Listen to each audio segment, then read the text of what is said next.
Right, good morning, everybody. Welcome to our second... Can we wait for a couple more minutes? It's going to take me 2 minutes to get through all these introductions. Oh boy, that's good. That's a while. Are you good to go? Not quite. Oh, right. Okay, audio test. Yeah, for people at home, it would be a lot better if we could do it on the machine. There's quite a few people online. How many?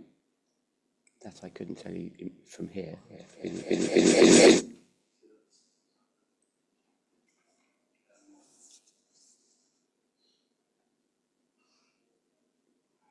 We can go without audio if it's a big deal. Yeah, not enough time to sort of root it. No worries. Okay. Well, welcome to our second technical showcase today. We'll be hearing from outdid.io. We have Ana-Maria, who, prior to founding outdid.io, Ana-Maria dedicated herself to bridging educational and financial gaps. She brought an Oxford-based program to disadvantaged teenagers who'd never had access to a world-class education. She's taught children in orphanages, led campaigns for people in villages to learn financial skills, and then created an online language academy for people to learn about other countries' cultures. And she will be complimented today in the presentation by Zvezvedin, which a name I just mess up every time I try and say it, so I apologise to him, who co-founded Outdid alongside Ana-Maria and remains on a mission to provide an identity verification tool that creates a safer online world. He's the author of 4 award-winning research papers on security and privacy, and is a frequent public speaker, having participated in various global conferences, including the G20 Summit in Saudi Arabia and the United Nations in Paris. Over to you. Thank you. Thank you so much. Beautiful. Thank you for the amazing introduction. So let's talk about privacy. In the theme of the Easter, I presume it's been treating you very well. And just like some historical figures have or may have been resurrecting, let's find a way to resurrect the meaning of privacy that has been partially lost as well. And so we'll be talking about privacy, how it started and what it actually means right now, or what it doesn't really mean and what we would like it to actually mean. It will be a more high-level description than what some of the other privacy-focused talks have been until now. And then Ana, my co-founder, will be taking us to talk more about the power of collaboration in this sometimes competitive industry, and a little bit about us and where we fit within the privacy space. Beautiful. So let me ask you a quick question. So you're looking at 2 email providers. That's everyone's favorite, Gmail and ProtonMail. And these are for some marketing slogans, which one of them said, private by design, your data controlled by you, and security that's ahead of the curve. I can give you a hint. ProtonMail is a privacy-focused email solution, meaning they want nobody to be able to read your emails, etc. So which one do you think made that marketing statement? Okay, if I'm asking a question, it probably is not the obvious solution, isn't it? So it's Gmail. And the reason is that, well, making statements such as we care about your privacy, or we're using advanced technologies where we can protect your privacy to the most possible way, are vague enough so that it doesn't really mean anything currently right now. Because, for example, I really love this statement that I still sometimes see on some web pages where, but it's basically like this conference comes and says, hey, we have water. Because that's basically one of the, let's say, expectations of every website on the internet right now. And it's still being used in some marketing slogans just because I presume it sounds fancy. But if people knew that this is just water, they'd be asking, why are you advertising water to me, right? Everyone has it. So I think it's important for us to be more careful in our marketing so that we don't dilute the meaning of privacy, and so that we actually are able to educate the mass on what it actually means. And to do so, I've made a very high-level categorization of the different levels of processing or accessing private information that maybe we could use instead of the pure buzzword privacy. So starting on the least private spectrum, that's having a centralized server which processes data. And simple as that. And nothing too fancy. And then taking it up a notch, we do the same thing, but we apply some best practices. So this is where we use the TLS encryption. This is where we do more advanced access controls, for example, to make sure nobody can access the server. We use server-side encryption, et cetera, et cetera. So we still do the same thing, but we make it a bit harder for something to go wrong and for a hack to happen. And then taking it to step 3 is where we're asking the question, do we actually need to be processing all this information, or can we do away without some of that? And this is what also the GDPR talks about at quite length, which is, yeah, how can we just use less data? Because sometimes it's not necessarily business critical, and it might be considered toxic waste for us as companies because it adds liability, but it doesn't really help us anything.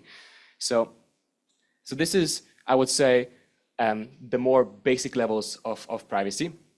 And when it comes to the more modern approaches, we're talking about either doing all the data processing on the end user device, usually, which means that the server cannot access or process any information, and so it trusts the end user device for whatever business logic there is. Or even more advanced, without trusting the end user device, we're using even more privacy enhancing technologies so that we can process data and make business decisions based on that information without having access to it on our server. And so that's the clear distinction between the two. If all you need to do is do something on the end client device, then you don't have to be processing data on the server. But sometimes when you're making, let's say, an interaction between two parties, let's say verifying someone's age and a platform, sometimes, in some cases, trusting the end device is not enough, and there you have to throw in a next level of privacy technologies so that your server can actually do the job and still not access private data. But I'll give some examples because I understand that that's a bit too vague. So talking about data minimization, I think a great example is WhatsApp, which basically doesn't collect any more information than your phone number, and even the messages you send are not retained on their servers. They're only stored on the servers until your phone receives it, and after you receive it, it's gone from their servers. That's why if you scroll up and you try to load up an image someone sent you a long time ago, sometimes it says, sorry, we can't download it, it's no longer on the server. Right. And they also collect less metadata as well. And when it comes to doing all the processing on the end client device, this is where most of the end-to-end encryption apps come into play. For example, one of my favorite ones is Ente, which is a Google Photos alternative. It does basically everything that Google Photos does almost, and it syncs your photos to the cloud and et cetera, without actually allowing the cloud or anyone to access your photos. They even recently managed to create an AI categorization model of all your photos, which runs on the client device. And it has to run on the client device because obviously the server can't do anything without information. And so this does the job sometimes when you have the processing capability to do everything on the client device, or when you don't have to trust the client device. But it doesn't do it. It's not enough sometimes when you're trying to do something and that requires trust from multiple different sides. So now on the last level, we're getting into the privacy enhanced technologies. I will spend a very, very brief time talking about them, just to give you a more broad understanding of the different spectrum of the different technologies here. So I think the Google keyboard was one of them because it uses a technology called federated learning, which allows it to learn from your typing suggestions and send those learnings to Google so that they can improve their offering without being able to send over your actual typing or anything about your actual usage history of the Google keyboard. So this is more applicable to machine learning based workflows.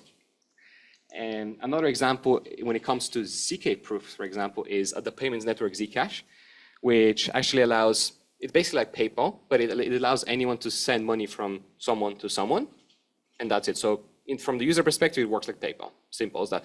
But behind the scenes, it doesn't allow Zcash or anyone else in the world to find out who sent what to who. It's about this simple, but it is still able to move money around. And of course, in this case, you can't just trust the client device. Like if my phone just says, hey, I sent the money, but I actually didn't, for example, you can't do that. And that's why you need to use a technology which gives you that trust, which in this case is zero knowledge proofs. And another example of technology is also homomorphic encryption, which for example, Envel uses to allow enterprises to do data analysis on data they don't have. So I'm happy to talk about this and some of the other technologies in more details at the Q&A. But I just hope to give you a quick rundown to show that it is possible to process information on the to process information on the server without accessing it, and there is many different technologies to do this. It's not all ZK proofs, for example, or otherwise. And now I'm going to hand it off to my. Okay, hello everyone, and thank you so much for coming here today. Am I using it? Oh, no, yeah, now it's better. Great. How can I move the slides by next? Great. Okay, so as Vesdin, thank you so much, Vesdin, for demystifying some of the privacy myths and also giving a high-level understanding of what the privacy spectrum looks like. So if we look in the identity verification space in general, most of the companies fall into the data minimization part of the spectrum, which is somewhere in the middle. It is definitely an improvement compared with the last 1 or 2 decades, right? When we started with centralized data storage and processing, or then we jumped into more generic security best practices. And it's beautiful to see that right now people care more about data privacy, and they're really trying to collect, store, or process less personal and biometric data from their customers. However, we can see that there is a big room for improvement because we are still not at the end of the spectrum, or at least not at the end of how the spectrum looks like today, because I'm sure that in a decade, maybe we're not gonna even have the first 2 parts, and we're gonna have more points on the front part. So this is where the power of collaboration comes into place. And as Bob Mudge, the president of Consumer and Mass Business at Verizon says, collaboration is no longer just a strategy. And that's why it is important for us as companies in the identity space to come together, build better offerings for our customers, because at the end of the day, as the Wi-Fi password of this building says, customer first, right? We are in the era where the most important thing is not our business, but our customers. So we must do everything that's necessary for our customers to be happy, to have a seamless experience. And at the end of the day, the reason why we put so many resources in what we're doing every single day, why we're working for the vision of our companies, why we put so much energy and mind and heart in what we're doing, is because, right, we want to protect people online, and we want to provide them with a seamless experience while putting our customers into compliance and also guiding them through the complexity of identity verification processes. Okay, so I'm sure that some of you already believe in the power of collaboration and how this can enhance our offering and what are the advantages of that. But we were surprised to see that quite a few companies in the identity space are not open to that. People are still skeptical to collaborate. And I truly believe that this comes from the fact that the similar companies in the field are seen as competitors rather as potential customers, as potential partners. So for that, I came with some successful stories of incredible big companies which collaborated at some point in the past, and they managed to really provide a way better solution for their customer. We're gonna take Netflix and Comcast as the first example. The reason why you can watch videos and TV series on Netflix at such a good quality and at such an incredible speed is because more than 10 years ago, they collaborated with one of their competitors, Comcast. They used their broadband network, and that's why Netflix is where it is right now in terms of video quality and speed. Then we have Samsung Electronics and Sony Mobile. They basically, a few years ago, they joined forces. They joined their research teams, and they developed much better screens for their smartphones, for their tablets, and their computers. And this actually had an interesting, we could see how their competitors eventually developed better screens because they collaborated and they were already ahead the curve. And then we had Google Cloud and SAP. Also a few years ago, SAP decided to use Google's cloud scalable infrastructure and machine learning capabilities to improve SAP's business and intelligence software. And right now they are 2 of the leaders in what they're doing. And because it was a win-win situation for everyone. So I hope that right now we're a little bit more convinced that collaborations are a good thing. So I'm gonna resume this part of the presentation, and then I'm gonna jump into what we are doing at Audit and what our strength is. Because at the end of the day, we collaborate because we can fill each other's gaps, or we can just become better by collaborating, by integrating better technologies instead of building them ourselves. So the next natural question is, how can we collaborate, correct? So Audit is an identity provider. If you are also an identity provider, you know for sure that in this industry, every company has some sort of differentiating technology. So some companies are better at facial estimation. Some are better at email and phone number verification. Some, Audit included, are better at zero data verification, right? So we can either integrate with each other's technology, we can license our technology, right? So at the end of the day, we can offer either a more wide offering to our customers, so basically a bigger pool of products that they can use, so our offering is more comprehensive, or we can actually just improve parts of the processes which exist within our companies based on what other companies' technologies are better at. Like, for example, we definitely don't have a very good facial estimation technology, and maybe in the future it would be great for us to integrate with a company which is very good at that. And we can provide other companies with our strength, which we're gonna explore a little bit further down the line. And then another good example of why collaboration is important is the public awareness campaign. Because one of the most important factors in the identity field is the trust we create between us, our customers, and the end users, correct? So, and the beauty comes when two companies from the identity space come together, they create more trust within their brands, and that trust grows exponentially. It's not just it's been increased by a little, but actually it grows exponentially, especially when both brands have a good history in the field. Then, if you're an identity user or relying party, the term we use these days at its conference, so basically a social media platform, automotive company, a vendor of computer, software, dating platform, and so on, we can definitely help with proof of personhood, and then age verification, identity verification, and we're gonna shortly see what we are the best at. So stories are way better than informative text. We'd like to watch a very short video of what Audit is, so you can have a sense of what we're doing, and then I'm gonna delve into the details. Can we see the video? I can also play but I think it's good for people here.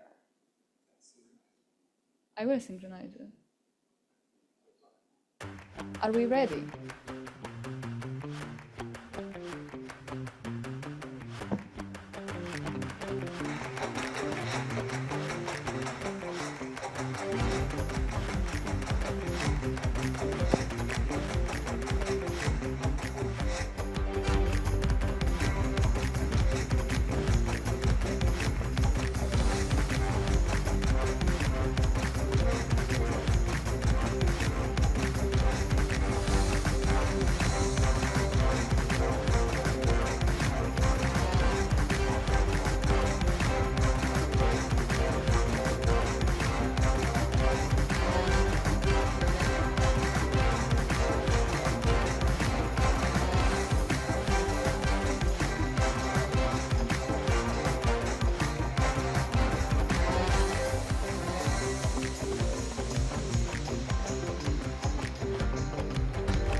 So that was Audit in a nutshell.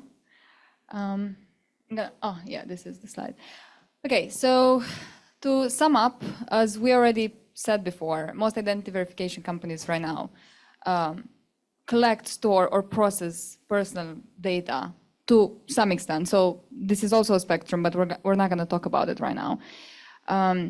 And when we started to look into the identity space 2 years ago, when we started Audit, we were blown away by the advancements in the technology the companies are using. But we saw a very big missing piece, which was the full focus on privacy.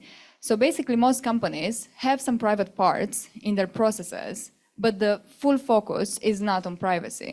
So this is when we said, oh, well, in the way the society is developing right now, with the advancements of generative AI and kids becoming smarter and smarter and better at using computers and phones, it's going to be really difficult at some point in the future to verify billions of users without even a small risk of a data breach. And when we talk about billions of users, even the small risk of a data breach is actually a huge risk, correct? So when we said, okay, we want to innovate in the field, and what we're gonna do, the goal of building this company is going to be to build the most private identity verification company in the world. And when we started, all odds were against us. So it took us 1.5 years just to make the app work. And that involves the countless hours of incredible experts from around the world in the identity space, zero-knowledge cryptography, together with the intense efforts of our incredible engineering team led by Zvezdan. As you can see, his curly hair became even curlier after all that 1.5 years. And this app would have not been possible a few years ago because the technology wasn't there. So the technology was not advanced enough for such an app to exist a few years ago. So that's why it took so long to just be able to scan biometric documents on the device in a fully private way. And I'm gonna give some more details in a bit. So basically, it was really difficult to build this app. It looked impossible for more than a year, and we still tried to make that goal happen because our global vision is really to make the online world safer. So in order to do that, we said we must need privacy. So it's either all or nothing. And after 1.5 years, we made it work.